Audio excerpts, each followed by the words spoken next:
So guys, there are two different ways to export your stems from your project to send another artist for collaboration or mixing mastering engineer or just mix master in a fresh project. So I think you already know the first one, but the second way is a little bit hidden and tricky, and I'm sure most of you guys don't know about it. So keep watching. So for the first method, you can just go sort by track number, and the top ones are gonna be the ones that are not assigned to any mixer track.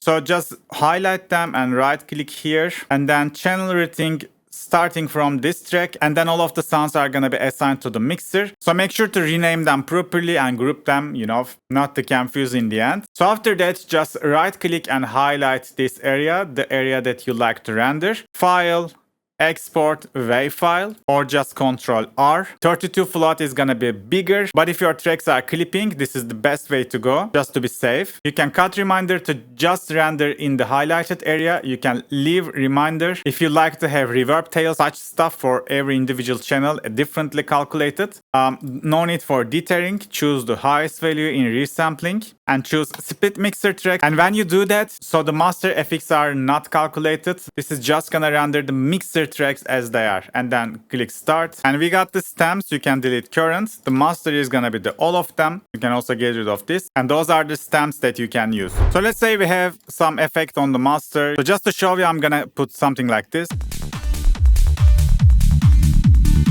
So for the second way, make sure to rename all the tracks: kick, bass, lead, and such on, and go to top left, tools, export all playlist tracks, and choose time selection and render with these settings. And if we drag drop the stems, now those stems got the master FX on. Let me deactivate it from here.